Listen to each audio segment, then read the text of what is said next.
Bonjour à toutes et à tous. Déjà, bonne année, bonne santé et meilleurs vœux pour 2025. Voilà, déjà d'une. Que cette année vous apporte bonheur, santé, que vous réalisez vos rêves cette année ou vous prenez le chemin pour les réaliser par la suite. Voilà. Que du bonheur. Je fais cette petite vidéo ensuite aussi pour dire que, comme vous, vous toutes et vous tous qui regardez mes vidéos, vous n'êtes pas au nombre de beaucoup, mais c'est pas grave. Voilà, c'est pas le plus important. Mais aussi, c'est surtout que moi, je regarde aussi des autres vidéos d'autres youtubeurs connus. Et entre parenthèses, j'ai bien youtubeur et non influenceur. Parce que influenceur, on met ce mot à la place de youtubeur, tiktoker, etc. Mais ce mot est complètement débile. Voilà. Pour ma part, on n'influence pas les gens à regarder des vidéos. Ils aiment le contenu, ils regardent, ils n'aiment pas, ils partent. Et justement, ça fait une petite transition sur ce que je voulais dire. C'est que certains n'aiment pas les vidéos et regardent quand même, car c'est pour critiquer. D'où nom des haters. Et vous pourrez voir qu'il y a des personnes comme Laura Lone et la comique, son prénom Elodie Pou, qui s'en sont amusées. Voilà, et elles ont eu bien raison, en fait. Voilà. Parce qu'aujourd'hui, Internet est un moteur pour beaucoup de gagner de l'argent. Moi, j'en gagne pas et c'est pas mon but. Et les vidéos, je les cadrerais mieux, je les ferais mieux, je les travaillerais mieux. Si je voulais vraiment gagner de l'argent avec Internet et que je ne ferais pas les vidéos que je fais, j'en ferais d'autres. On va peut-être choisir un sujet précis ou pas. Mais je ne ferai pas une petite vidéo et puis je la lancerai vite comme ça sur YouTube. Voilà quoi. Donc du coup, surtout les gros youtubeurs qui ont beaucoup d'abonnés, justement, ils sont plus amenés par rapport aux youtubeurs comme moi qui ont très peu d'abonnés et qui font pas des vidéos souvent régulièrement, à être critiqués quand ils parlent d'un sujet. C'est très facile en fait de critiquer. Voilà quoi. C'est regarder une vidéo et puis faire de la critique. Voilà. Récemment, Thibaut Inchep, pour ceux qui le connaissent, je pense qu'il n'y a pas beaucoup de personnes, enfin, peut-être pas aucune personne qui regarde mes vidéos qui ne connaisse pas Thibaut Inchep parce que c'est dernièrement le youtubeur français qui a le plus d'abonnés a fait une vidéo sur un sujet sensible en France, dans d'autres pays c'est peut-être moins sensible, sur la politique. Alors j'ai lu quelques commentaires comme ça, je ne les ai pas tous lus parce qu'il y en a toujours trop, mais voilà, certains disaient qu'ils faisaient ça pour faire de la publicité, pour ci, pour ça, enfin bref.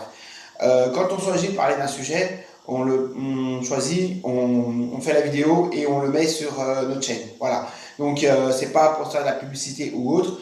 En notre âme et conscience, on sait que quand on va choisir un sujet qui en France est tabou, que ce soit la politique et l'argent, l'argent aussi, très tabou, en France on a du mal à féliciter les gens qui ont réussi à faire ce qu'ils veulent faire, ce qu'ils voulaient faire, et qui gagnent 100 000, 200 000 euros par mois. Vu que ces gens-là sont loin d'être la majorité, donc ils sont faciles à critiquer. Voilà. Donc, par contre, les personnes qui critiquent ces personnes-là ne se rendent pas compte de tous les sacrifices qu'ils ont fait pour en arriver là où ils sont aujourd'hui, et que ces personnes qui critiquent, en aucun cas, ne feraient les sacrifices que les autres ont fait. Voilà. Donc, du moment que tu n'es pas capable de faire les sacrifices, parce que ces personnes qui sont aujourd'hui riches, mais avant d'être riches, ils étaient pauvres, comme toi, du moment que tu n'es pas capable de faire les sacrifices que eux, ils ont été capables de faire, je crois que tu n'as rien à dire. Voilà. Parler pour critiquer, ça ne fait jamais avancer. Parler pour dire des critiques constructives, oui. Donc, moi aussi, j'ai eu l'eau de mes critiques, même si elles ne sont vraiment que minoritaires par rapport à ces grands youtubeurs. Voilà, en 2025, ça épargnera pas. Et comme je dis, le concept d'Elodie Pou et de Laura Lone, de manière différente, Elodie Pou a préféré en parler à ses spectacles, se moquer d'eux, donc ça a fait rire son public et elle est payée pour ça. Donc en gros, les haters lui ont donné le moyen de faire des blagues sur leurs commentaires. Donc j'ai trouvé ça très intéressant, très charmant de sa part. En fait, ça lui a fait un spectacle. Sauf que bah, tous ces haters n'ont gagné 0 centime et elle, elle est payée. Voilà. Donc voilà, la haine qu'ils ont déversée a contribué à ce que Elodie soit payée pour ça. Et Laura Lone, elle, d'un autre moyen, elle avait fait une boutique, mais elle voulait pas gagner, prendre que l'argent. Je pense que c'est reversé à une association, là, ce que j'avais compris, qu'elle allait reverser, voilà quoi. Mais ça fait de l'argent. Les haters lui ont donné une idée et ça fait moyen de gagner de l'argent grâce à eux. Voilà. Donc, j'invite à tous les youtubeurs qui ont énormément d'abonnés et qui sont énormément connus en France de trouver des idées de la même chose. Du moment que la haine des gens fasse gagner de l'argent et que ça peut en profiter soit pour la personne personnellement, soit pour une association comme l'a fait Laura Lone, bah tant mieux, allons-y. Il est temps, en 2025, si on peut transformer la méchanceté des gens en quelque chose de gentil et surtout en faire profiter, en profiter soit soi-même, soit faire profiter de personnes, pourquoi pas. Parce qu'il est temps de montrer qu'avec le contraire de la méchanceté, on peut faire largement plus de choses, on peut aller largement plus loin et surtout ensemble, c'est ensemble qu'on luttera contre tous ces fléaux qui vont dans le sens de la violence et qui engendrent de la violence. Et du coup, en s'y mettant tous ensemble, c'est comme ça qu'on pourra lutter contre tout ça. Voilà. Donc ces petites vidéos pas très longues, c'était surtout pour ça, pour souhaiter aussi la bonne année 2025, comme j'ai dit au début, à tout le monde. Et en espérant que cette année puisse être bénéfique pour tout le monde. En ce qui me concerne, bah, l'année dernière, j'ai refait ma première randonnée un peu plus de 20 ans après la dernière. Voilà.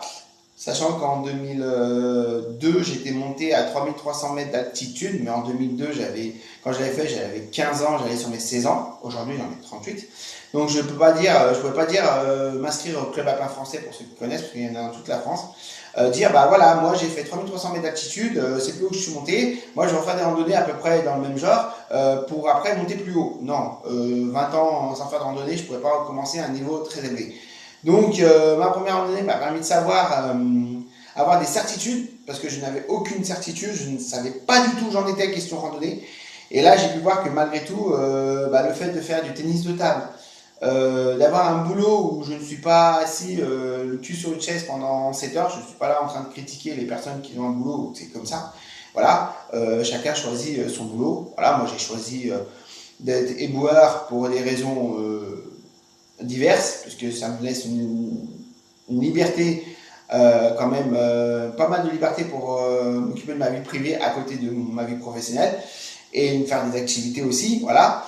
Donc voilà, et donc du coup, le fait de faire un boulot comme ça, de faire une activité sportive à côté et surtout d'essayer de bouger au maximum, m'a permis du coup de pas trop m'engraisser, même si en 2024 j'ai quand même pas mal grossi et qu'il faut que je perde du poids, ça se voit. Au moins 20 kilos à perdre, voilà. Si on perd déjà 10-15, ce sera déjà pas mal, mais cette année mon but c'est de perdre 20 kilos et d'être entre 70 et 75 kilos comme j'avais réussi à le faire quand j'avais 29-30 ans et que j'étais monté à plus de 80 kilos et que j'étais redescendu à 72 kilos. Voilà, je peux le faire, mais pour ça il y a beaucoup de choses que j'ai à changer et dans l'année je pense que je ferai une vidéo pour dire où j'en suis, si je suis toujours au même point à 92 kilos, 91-92 kilos, ou si j'ai maigri. J'ai pas honte de le dire, je suis en surpoids, je suis pas en obésité, mais je suis en surpoids. Mais ça passera par un équilibre de vie plus correct que je faisais jusqu'à maintenant. La perte de poids, la reprise des randonnées, ça peut aider, ça peut aussi me favoriser la perte de poids parce que je bougerai plus, je ferai plus d'activité physique. Mais aussi, voilà, sans parler d'autres soucis à côté. Et c'est faire en fait, c'est cadrer tout ça, toutes les choses pour m'occuper avec plus de cadre des choses qui me concernent, pour remettre de l'ordre, je veux dire, dans mon rythme de vie. Et c'est un tout, l'ordre dans un rythme de vie plus ordonné, une alimentation plus saine, et le tout fera que je perdrai du poids. Voilà. Donc la randonnée, je vais m'y remettre. J'ai un rêve ultime, ce n'est pas de faire l'Everest. Ça pourrait être le rêve ultime de tous les randonneurs, mais moi c'est juste le Mont Blanc. Et depuis que j'ai entendu que l'Everest serait apparemment la poubelle la poubelle du monde, voilà quoi. Beaucoup veulent la bâtir, mais beaucoup laissent ces déchets là-haut et qu'apparemment, à cause des déchets, ça serait très nuisible pour, pour ce dernier. Donc, moi déjà, monter au plus haut sommet d'Europe, voilà. C'est le plus haut sommet d'Europe, c'est le Mont Blanc, car on ne compte pas le plus haut sommet du Caucase, qui est une chaîne des Alpes, une chaîne alpine en Russie, si je ne me trompe pas, et comme c'est à la limite de l'Europe et de l'Asie, et si je ne me trompe pas, là-bas il y a un sommet à plus de 5000 mètres d'altitude, qui est plus haut que le Mont Blanc du coup, mais qui n'est pas compté dans les chaînes, dans les sommets d'Europe. Voilà, donc ça reste aujourd'hui toujours le Mont Blanc à 4810 mètres maintenant. Quand j'étais petit, c'était 4807 mètres et maintenant, il serait à 4810 mètres. Voilà. Donc du coup, voilà quoi. Donc pas mal de choses pour moi. Et puis, comme je le disais dans cette vidéo, et ben, les haters, continuez. Si vous n'avez rien d'autre à faire dans votre vie que déverser votre haine sur des gens qui n'en ont rien à foutre de vous, qui vous calculent même pas et qui continuent à faire leur vie comme ils ont envie de le faire, ben continuez, faites-le. Si vous avez que ça à faire, à vous gâcher votre vie, faites-le. Voilà. Sur ce, encore une fois, bonne année 2025 et comme on dit, tout est possible quand on veut aller là où on veut aller.